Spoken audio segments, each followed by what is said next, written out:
오늘 받으신 하나님의 말씀은 고린도전서 7장 1절에서부터 7절 말씀입니다.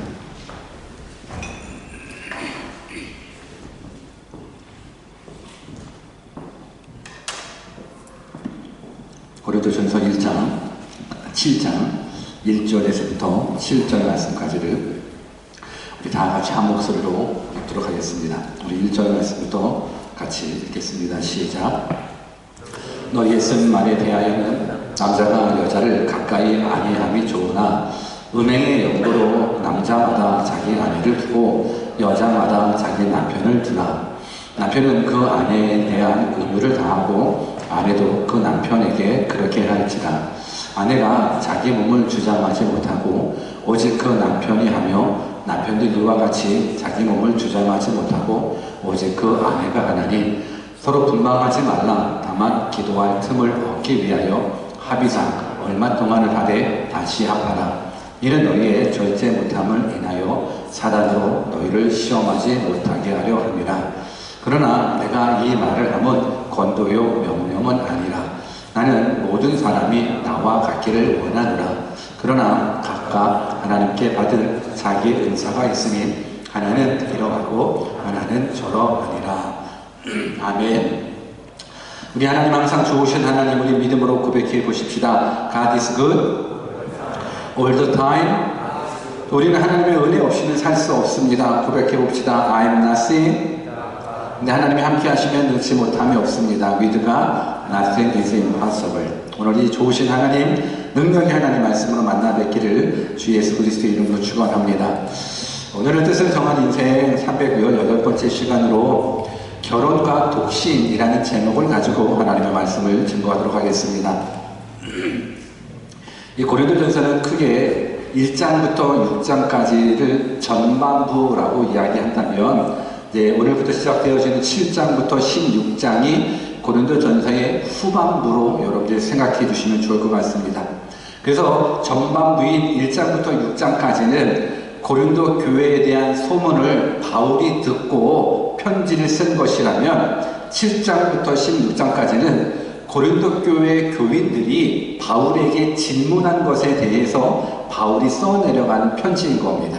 그러니까 6장까지는 고린도에 대한 소식을 듣고 나서 이제 바울이 레터를 썼다면 이제 7장부터는 고린도 교회 성도들이 신앙생활하면서 궁금한 것들, 질문한 내용들에 대한 답변을 사도 바울이 나간 것이 이제 7장부터 시작되게 됩니다. 그래서 보면 바울에게 있어서 어떤 것들을 질문했냐면 결혼에 대한 문제, 그리고 우상 제물을 먹어야 되냐 말아야 되냐, 또 은사에 대한 것, 그리고 부활에 대한 것들, 궁금한 것들을 이제 바울에게 질문했었을 때 이제 바울이 그 질문에 대한 답을 제시해 주는 부분들이 이제 후반부입니다. 오늘은 그 첫 번째 질문으로 결혼에 대한 문제를 이제 다루게 됩니다. 결혼을 해야 되는가, 말아야 되는가, 결혼을 왜 해야 되는가, 그리고 결혼한 자들에게는 어떤 의무사항들이 있는가, 이 모습들을 이제 바울이 얘기를 해주고 있습니다. 왜 그런가 하면 고린도 교회 안에는 잘못된 사상이 들어왔다라고 말씀을 드렸습니다.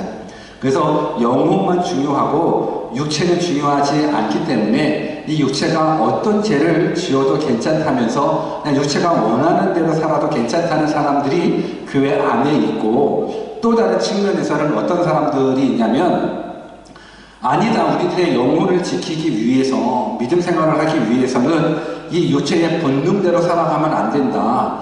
이 육체의 욕심을 제거해야 된다.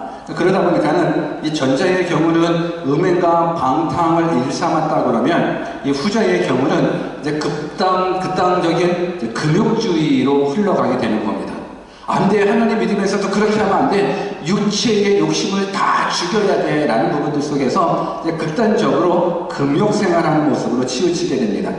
그러니까 이러한 배경 속에서 사도 바울이 이제 말씀을 해주고 있는데, 오늘 어떤 부분들인지 우리 한번 본문 한 절 한 절 읽어보면서 하나님의 뜻을 깨닫는 시간 갖기를 원합니다. 같이 한번 읽어보겠습니다. 본문 1절 말씀입니다. 같이 읽습니다. 시작. 너에게 쓴 말에 대하여는 남자가 여자를 가까이 아니함이 좋으나.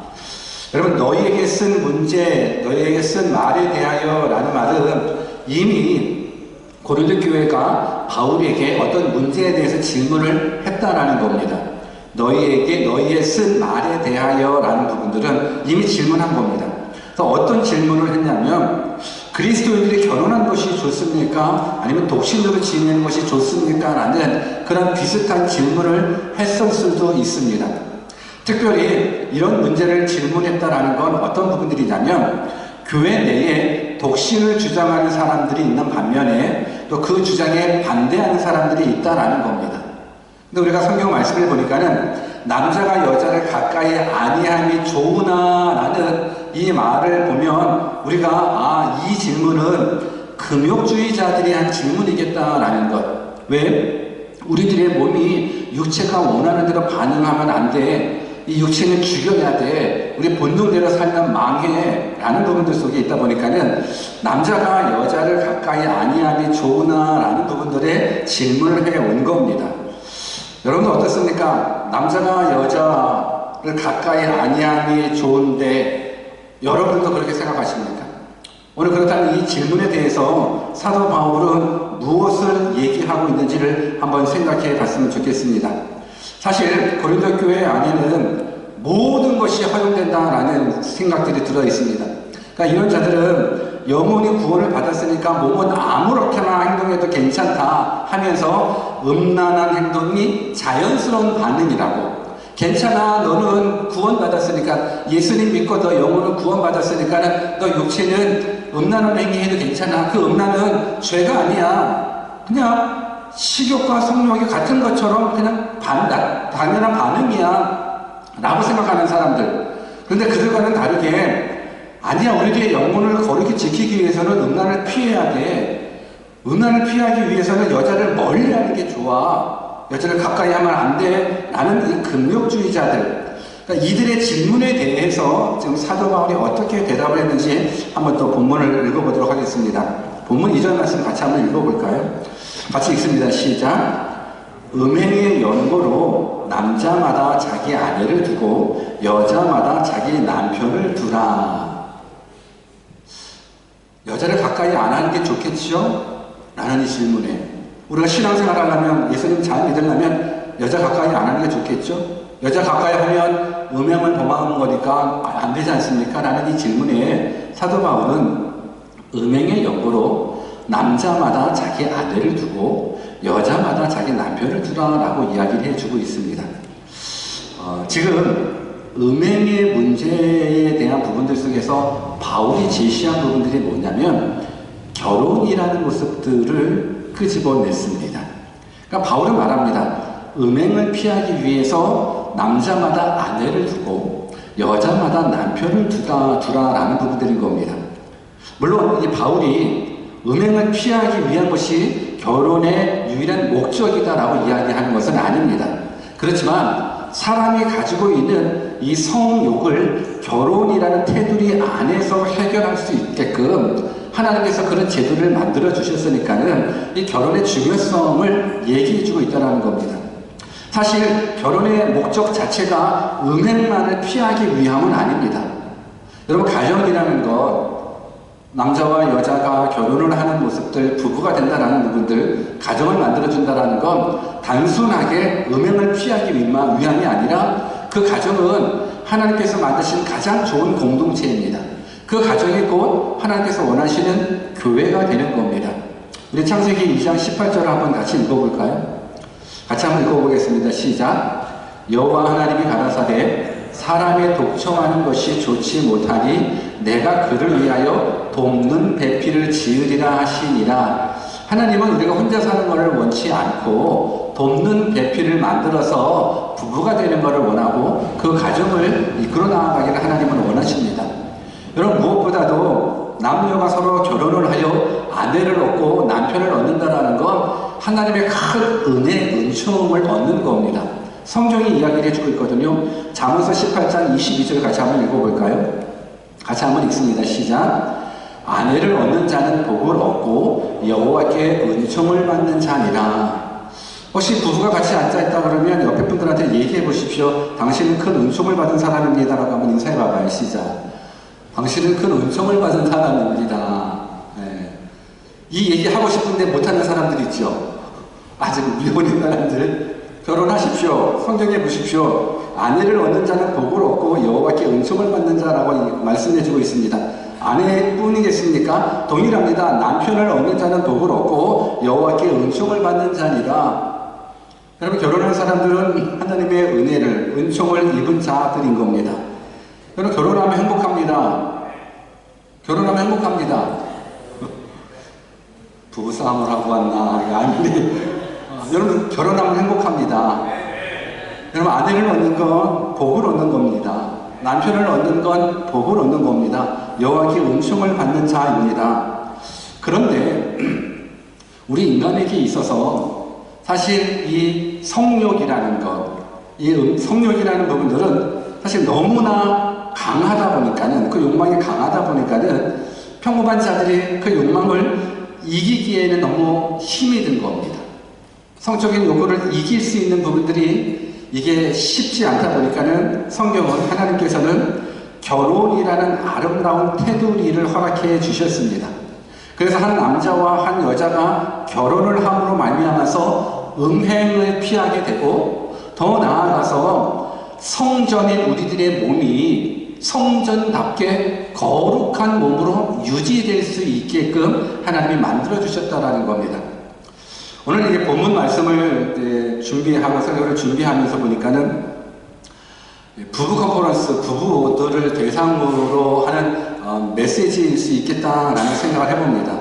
그런데 꼭 부부들만을 위한 것이 아니라 앞으로 부부들이 될 사람들을 위한 메시지이기 때문에 오늘 결혼한 사람들이나 결혼하지 못한 사람들이나 오늘 우리에게 주시는 하나님의 메시지를 잘 들었으면 좋겠습니다. 왜냐하면 이 음행이라는 부분들이 우리 안에서 컨트롤하기가 너무 어렵기 때문에 그렇습니다.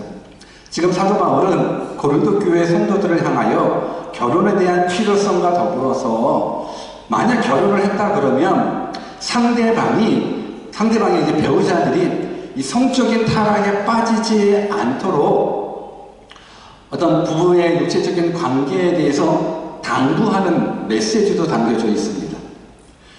그래서 저는 바라옵기는 남편은 아내를 위하고 아내는 남편을 위했으면 좋겠습니다.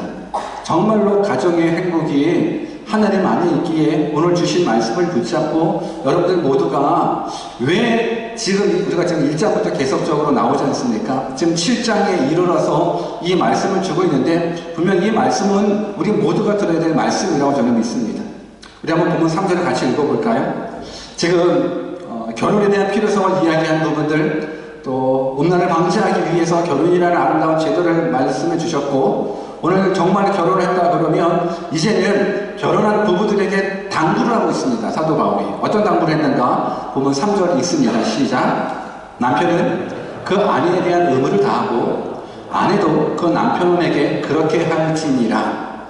그러니까 남편은 그 아내에 대한 의무를 다하고 아내도 그 남편에게 그렇게 할지라 말해주고 있습니다. 이 말은 뭐냐면 지금 사도 바울이 우리 인생 가운데에 쉽게 저지를 수 있는 이 음란을 피하기 위해서 아름다운 결혼이라는 테두리 안을 말씀해 주면서 결혼을 했다 그러면 이제 그때부터는 서로에게 의무가 주어진다는 겁니다. 그 의무가 뭐냐면 상대방을 위하는 의무인 겁니다. 그래서 결혼을 했다면 남편은 아내에게 의무를 다하는 거고 아내는 그 남편에게 의무를 다하는 겁니다. 여러분, 의무라는 건 그냥 해도 되고 안 해도 되는 부분들을 의무라고 이야기하지 않습니다. 꼭 해야 되는 모습들을 의무라고 이야기하고 있습니다. 근데 여기에서 이게 남편이 아내에게 의무를 다하고 아내가 남편에게 의무를 다하라는 부분들이 꼭 경제적인 뒷받침 같은 것을 말하는 부분들이 아니라 오늘 본문의 쭉 맥락을 볼 것 같으면 지금 음행에 대한 모습들을 이야기하고 있지 않습니까? 바로 성적인 의무를 가르치는 겁니다. 그러니까 결혼한 사람은 배우자에게 성적인 의무를 갖게 된다는 겁니다. 그래서 그분은 자신의 배우자에 대한 성적인 의무를 잊어버려서는 안 된다는 겁니다. 그러니까 결혼한 남녀의 성생활은 정상적인 것이며 아름다운 것입니다. 그런 모습 속에서 남편과 아내는 그 정상적인 사랑의 관계를 유지해야 될 의무가 있다는 겁니다. 여러분들에게 질문합니다. 여러분, 남편에게 합법적으로 성적인 욕구를 채워줄 수 있는 유일한 사람은 누구일까요? 여러분, 우리가 고민해 보셔야 되는 겁니다. 남편에게 합법적으로 남편의 성적인 욕구를 채워줄 수 있는 유일한 사람은 아내밖에 없습니다. 동일합니다. 아내도 합법적으로 성적인 욕구를 채워줄 수 있는 유일한 사람은 남편밖에 없습니다. 그 외에는 성적인 타락이고 그 외에는 음란한 행위가 되는 겁니다. 오늘날 가정이 많이 깨어지고 있습니다. 가정이 깨어지는 문제 중에 여러 요인들이 있겠지만 이 음란 때문에 깨어지는 가정들이 참 많이 있습니다. 슬픈 이야기지만 한국 사회에서는 어떤 모습이 있냐면 결혼한 부부들 사이에 남편에게 여자친구가 있고 부인에게 남자친구가 있다는 것. 여러분, 이런 얘기를 들어보신 적이 있으십니까? 남편에게 여자친구가 있고 그리고 부인에게도 남자친구가 있다는 겁니다. 이게 가정을 몰락시키는 그런 제도가, 그런 문화가 형성이 되어버렸습니다. 더군다나 지금 한국 사회에서는 간통죄가 폐지되었습니다. 그래서 배우자 외에 불륜을 저질렀다 할지라도 이제 그것이 더 이상 죄가 되지 않는 세상을 우리가 살아가고 있습니다. 여러분, 타락의 맨 꼭대기는 성적인 타락인 겁니다. 그다음 우리가 인간이 죄를 짓지 않습니까? 수만 가지의 죄가 있지만 그 죄의 맨 꼭대기 위에 있는 것이 바로 성적인 타락인 겁니다. 우리 대형교회에서는 결혼한 부부가 임신을 하게 되면 꼭 하는 세리머니가 있습니다. 꽃다발 증정식과 많은 사람들이 다 같이 축복 기도하는, 그 어린 생명, 그 잉태된 생명을 놓고 축복 기도하는 그런 세리머니를 꼭 하게 됩니다. 여러분, 이 세리머니는 물론 임신을 축하하고 축복하기 위함도 있지만 또 다른 이면에서는 결혼하지 않는 청년들에게 주는 메시지가 담겨져 있습니다. 여러분, 성경은 결혼이라는 테두리 안에서만 육체적인 관계가 허락되어 있다 말씀해주고 있습니다. 그래서 결혼 외의 성적인 행위는 다 죄가 되는 겁니다. 그런데 오늘날 사탄이 어떻게 우리를 꼬시냐면 음란을 사랑으로 착각하게 만듭니다. 내가 너를 사랑하기 때문에 육체적인 관계를 범해도 괜찮다라고 생각을 합니다. 여러분, 사탄의 전략인 겁니다. 그러다 보니까 성행위가 자유롭다 보니까 저들이 성적인 행위를 하고 쾌락을 즐기다가 임신을 하게 될 경우에는 어떤 생각을 하게 되냐면 낙태를 생각하게 됩니다. 아니, 생명이 잉태되어 있으면 축하해줘야 되고 축복해줘야 되고 기뻐해야 되고 행복해야 되는데 결혼이라는 테두리 외 바깥에서 성적인 행위를 함으로 말미암아 임신이 되었을 때에는 그때 그 태아에게 받는 영향이 뭐냐면 결국은 축복받아야 될 그 생명이 제일 먼저 들어가는 그 정서적인 영향은 살인인 겁니다. 왜 태어났니? 내가 널 죽여버릴 거야 라는 낙태가 먼저 떠오르게 되어 있습니다. 예전에 어느 한 청년 자매가 해마다 몇 년 동안 저에게 동일한 날짜의 메시지를 문자를 했었던 자매가 하나 있었습니다. 그 자매는 동일하게 어떤 내용을 몇 년 동안 내게 줬냐면, 목사님, 죄에 대해서 더 강력하게 말씀해 주세요. 죄에 대해서 더욱더 강력하게 선포해 주세요 라는 이 문자를 해마다 같은 날에 한 번씩 한 몇 년 동안 제게 해온 자매가 있습니다. 왜 그런가? 그 날짜가 어떤 날짜였냐면 이 자매가 교회 안에서 형제를 만나고 결혼이라는 테두리 외에 있기 전에 동거를 함으로, 동거가 아니죠, 성행위를 함으로 말미암아서 임신이 되어버렸습니다. 제가 그 사실을 알고 빨리 부모님께 가라, 그리고 빨리 결혼해라, 그리고 빨리 그 생명, 정말 축복받은 생명 되게 해라 라고 했는데 결국은 둘이 헤어지고 그리고 그 생명을 죽이더라고요. 낙태하게 되더라고요. 저에게 매년 똑같은 같은 날짜에 나에게 목사님 죄에 대해서 더욱더 강하게 얘기해 주세요라고 문자하는 그 날짜가 언제였냐면 본인이 자신의 생명인 아기를 죽인 그 날짜였습니다. 본인이 너무 괴로운 겁니다. 낙태한 그 날짜만 돌아오면 너무너무 괴롭다라는 겁니다. 저는 우리 청년들, 여러분들의 생명들, 여러분들의 자녀들, 여러분들이 임신을 했었을 때 그 잉태된 그 생명이 복받기를 원합니다. 축복받기를 원합니다. 사랑받기를 원합니다. 축하받기를 원합니다. 여러분, 그러기 위해서는 오늘 우리가 꼭 기억해야 될 건 결혼이라는 아름다운 테두리 안에 있어야지만 그 성적인 부분들이 아름답게 성령님 하나님은 인정해 주신다는 겁니다.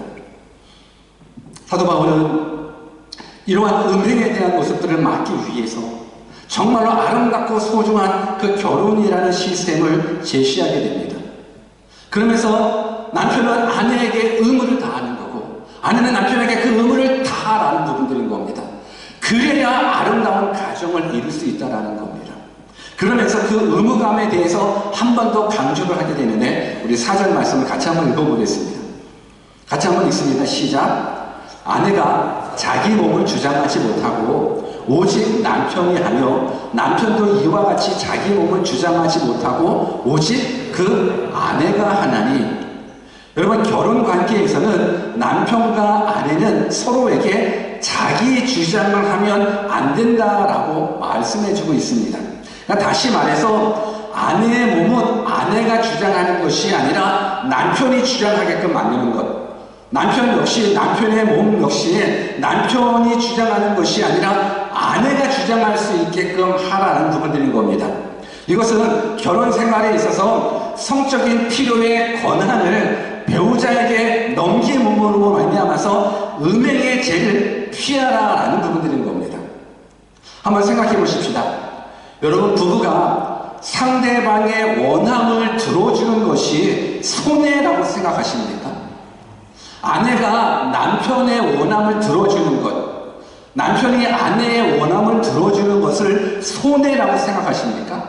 아니면 자존심 상하는 문제라고 생각하십니까? 절대 그렇게 생각하면 안 된다는 겁니다.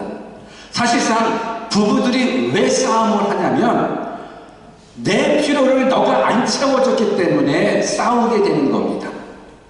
내 필요를 안 채워줬기 때문에 싸우는 건데, 근데 진짜 부부고 하나님께서 원하시는 건강한 부부라고 그러면 내 필요를 위해서 결혼한 부분들이 아니라 이제는 상대방의 필요를 채워줌으로 말미암아서 얻는 그 기쁨을 얻는 배우자들이 가정이 행복할 수 있다는 겁니다. 그러니 남편은 아내의 원함대로 행동하는 거고 아내 또한 남편의 원함대로 행동을 한다 그러면 이보다 더 행복한 부부가 어디 있겠습니까? 한번 생각해 보십시오. 남편이 나를 위해서 희생해 주고 아내가 나를 위해서 희생해 주는 거예요. 남편의 원함을 아내가 들어주고 아내의 원함을 남편이 들어준다 그러면 여러분, 이건 절대적으로 손해를 보는 것이 아닙니다. 자존심 싸움의 문제 속에서 상할 문제가 아니라는 겁니다. 이거는 남편을 지키는 겁니다. 이거는 가정을 지키는 행동, 아내를 지키는 모습인 겁니다. 내 몸은 내가 주장하지 않고 상대방이 주장하라는 부분들인 겁니다. 오늘 우리는 어떤 모습이냐면 내 몸은 내가 주관하는 거예요. 그래서 상대방이 요구해 왔었을 때, 상대방의 원함이 있었을 때, 아, 싫어! 라고 이야기를 합니다. 왜요? 내 몸을 내가 주장하기 때문에 그러는 거예요. 그러나 정말로 부부라고 그러면 상대방의 원함을 들어주는 모습은 행복입니다. 생각해 보십시오. 남편이 아내를 위해서 존재하고 아내가 남편을 위해서 존재하는데 그 가정이, 그 부부가 불행할 수 있겠습니까? 행복한 겁니다. 우리 한번 지금 부부가 옆에 앉아 계시다 그러면 이제 내가 당신을 위해서 살겠습니다라고 한번 고백해 보십시오. 시작. 하세요. 안 하는 사람은 뭐야? 여러분, 이것이 얼마나 큰 행복이에요. 아내가 남편을 위하고 남편이 아내를 위하는데 어찌 그러니까 많은 사람들의 욕심이 뭐냐면 다 내 편에서 내가 행복하려고, 넌 나의 행복을 위해서 존재해야 돼 라고 생각하기 때문에 싸움이 일어나는 거예요. 바꾸자고요. 난 당신의 행복을 위해서 존재하는 거야 라고 바꿔줄 때 그 가정이 행복한 거예요. 그 가정이 그 부부를 통해서 충분한 행복을 누리는 겁니다. 다만 사도 바울은 부부가 기도하기 위해서는 일정한 시간 따로 생활하는 것, 이 외에는 서로가 분방하는 걸 원치 않는 그 말씀을 해주고 있습니다. 본문 5절도 같이 한번 읽어볼까요? 본문 5절 같이 읽습니다. 시작. 서로 분방하지 말라. 다만 기도할 틈을 얻기 위하여 합의상 얼마 동안은 하되 다시 합하라. 이는 너희의 절제 못함을 인하여 사단으로 너희를 시험하지 못하게 하려 함이라. 여러분, 서로 분방하지 말라라는 말을 직역하면 서로의 권리를 빼앗지 말라라는 뜻인 겁니다.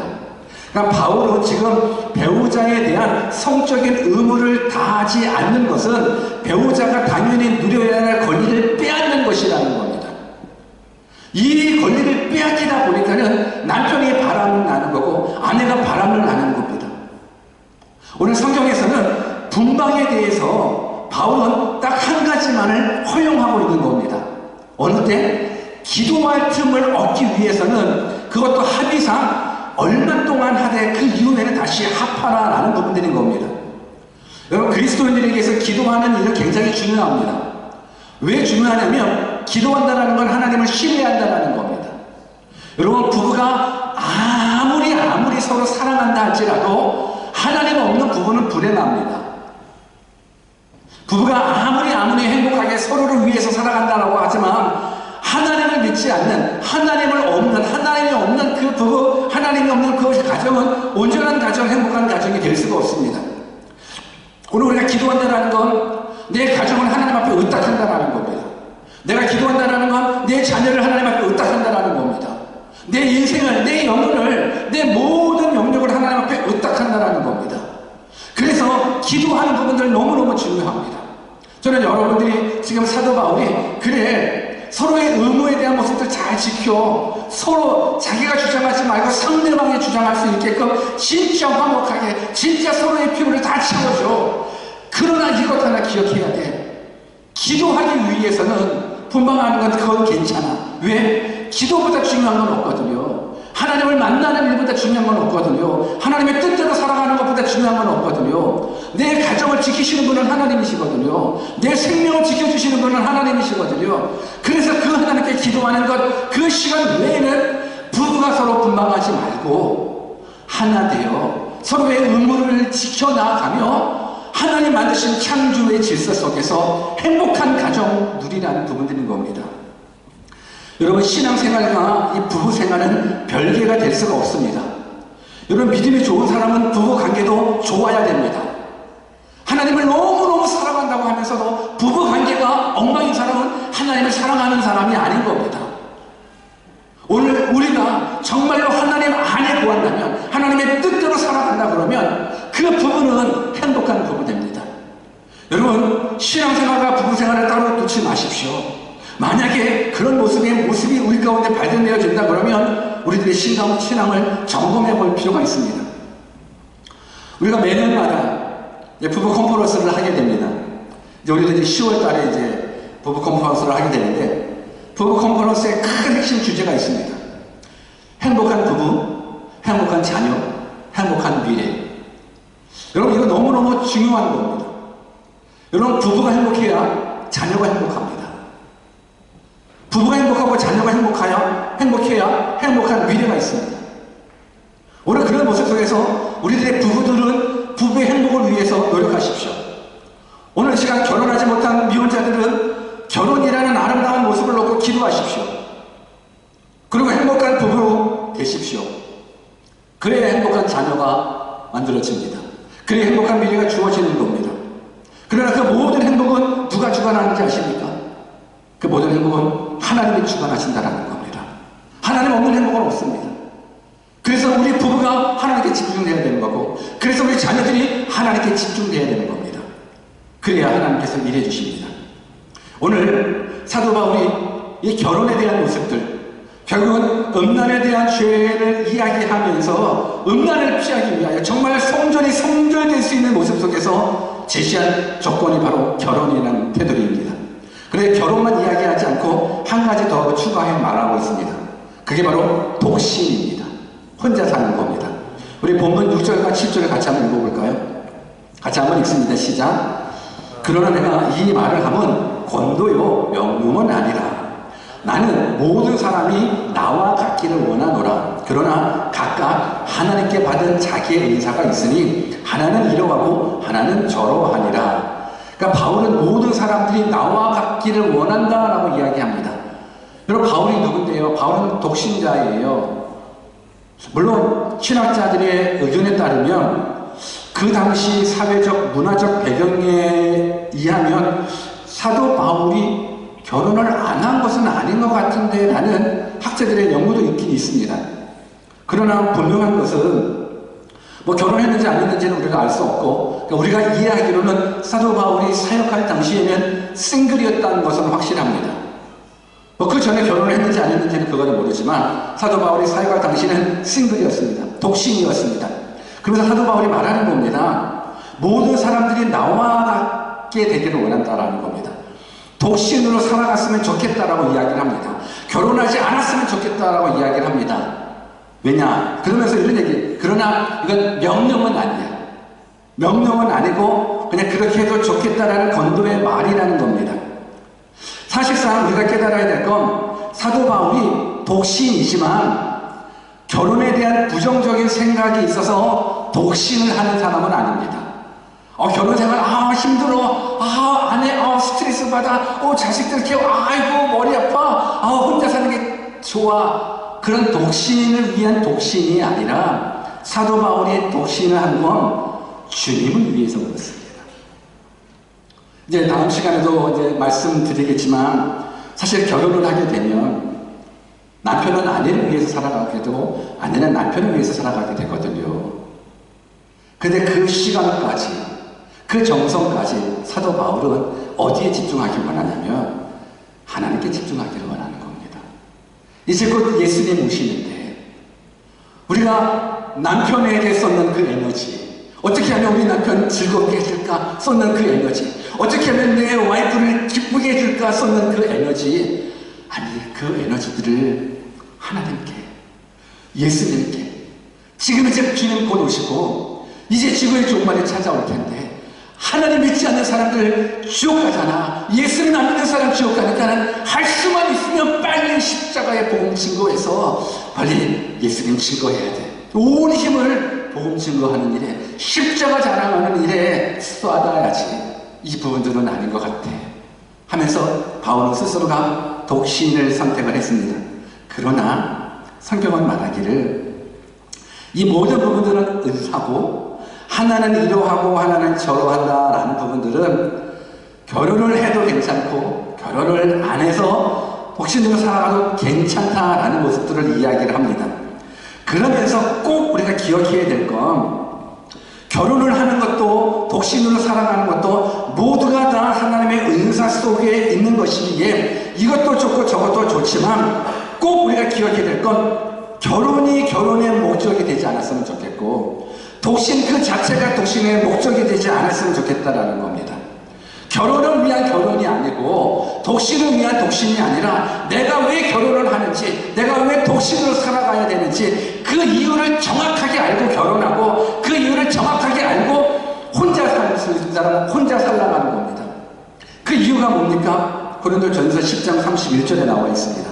같이 한번 읽습니다. 시작. 그런즉 너희가 먹든지 마시든지 무엇을 하든지 다 하나님의 영광을 위해서 하라는 겁니다. 결국 나를 구원하신 하나님의 사랑과 예수 그리스도의 십자가의 은혜를 기억할 때 우리들의 삶은 하나님의 영광이라는 겁니다. 먹든지 마시든지 아니면 결혼을 하든지 아니면 독신으로 살아가든지 우리가 살아가는 삶의 목적은 하나님 앞에 영광 올려드리는 모습이라는 겁니다. 우리가 음행을 피하기 위해서 결혼하는 부분들도 결국은 음행을 안 져야 돼, 성적인 타락을 안 져야 돼 라는 모습으로 끝나는 음행하지 말아야 되냐면 우리의 몸은 거룩한 하나님의 성전인 거고 우리들의 몸을 통하여 하나님이 증거되어야 되는 거고 십자가가 증거되어야 되는 거고 하나님의 사랑과 이웃 사랑이 증거되어야 되는 모습들인 건데 이 모습들의 목적은 사라지고 그냥 결혼을 위한 결혼으로 끝나고 독신을 위한 독신으로 끝난다고 그러면 그거는 아무런 의미가 없다라는 겁니다. 사랑하는 여러분들, 오늘 사도 바울은 음행을 피하기 위한 결혼 제도도 그리고 독신으로 살아가는 것도 결국은 하나님의 뜻대로 살기 위한 은혜의 몸부림이라는 겁니다. 오늘 저는 여러분들이 이러한 몸부림이 있기를 원합니다. 지금 사도 바울이 명령은 아니지만 너희들이 나와 같게 되기를 원한다라는 이 모습 속에서 많은 사람들은 그래 독신만을 생각할 수 있습니다. 물론 문장에 따르면 맞는 겁니다. 나와 같이 되기를 원한다라는 건 그래 나처럼 결혼하지 않고 살았으면 좋겠어. 결혼하지 말고 그냥 남편에게 신경 쓸 그 신경까지도 하나님의 사랑에 예수님의 십자가 증거하는 일에 다 온영쏟았으면 좋겠어. 근데 독신을 위한 독신이 아니라는 겁니다. 나와 같기를 원한다라는 건 독신도 독신이지만 왜 사도 바울이 독신으로 살아갔는지에 대한 이유를 알았으면 좋겠습니다. 그래서 나와 같게 되기를 원한다는 건 결국 사도 바울의 삶을 보면 사도 바울은 오직 예수 그리스도의 십자가만을 증거하며 살았습니다. 나와 같게 되기를 원한다는 건 외모의 모습으로 독신자, 독신 혼자 사는 것 이거 붙잡지 마시고 사도 바울은 오직 예수 그리스도의 십자가 복음을 증거하는 것, 예수 복음, 천국 복음을 증거하는 일을 삶 속에 가장 가치 있는 일로 여겼다는 겁니다. 이 가치, 사도 바울이 가진 이 가치를 우리도 가졌으면 좋겠습니다. 그래서 여러분들의 삶을 통하여 오직 예수님의 십자가가 증거되고 예수님의 사랑이 증거되었으면 좋겠습니다. 여러분들이 믿는 하나님 창조주 하나님이지 않습니까? 전능하신 하나님이지 않습니까? 그 하나님 여러분들이 이 시에 경험했다 그러면 이제는 하나님 사랑하는 것, 이웃 사랑하는 일에 여러분들의 모든 용력들이 다 사용되어지기를 원합니다. 무엇보다도 이 시간 아내는 아내대로 남편은 남편대로 하나님께서 주신 메시지를 붙잡고 또 결혼하지 않는 청년들은 결혼하지 않는 청년들의 그 모습 속에서 오늘 주는 메시지 속에서 결국 우리는 살아도 주를 위해서 죽어도 주를 위해서 먹거나 마시거나 무엇을 하든지 간에 하나님의 영광만을 위해서 살아가는 이 메시지 붙잡고 평생에 주의 영광 위해서 살아가는 우리 모두 되기를 주 예수 그리스도의 이름으로 축원합니다. 우리 같이 한번 기도하겠습니다. 하나님은 여러분들이 진정으로 행복한 부부 되어지기를 원하고 하나님은 여러분들이 진정으로 행복한 가정 되어지기를 원합니다. 행복한 부부, 행복한 자녀, 행복한 미래가 있습니다. 그리고 그 미래는, 그 행복은 오직 하나님이 주관하십니다. 오늘 우리가 음란죄를 피하는 모습도 결국 하나님의 뜻대로 살기 위한, 거룩하게 살기 위한 몸부림인 겁니다. 저는 바로 없기는 여러분들의 삶의 목표가 행복이 아니라 거룩이었으면 좋겠습니다. 내가 거룩하니 너희도 거룩하라라는 하나님의 뜻을 우리가 가졌으면 좋겠습니다. 제가 너가 주신 말씀 붙잡고 혹 내게 주시는 어떤 메시지가 있다면 그 말씀 붙잡고 이제는 내가 주의 영광 위해서 살겠습니다 라고 우리 같이 한번 말씀 붙잡고 기도하겠습니다. 기도하십시오.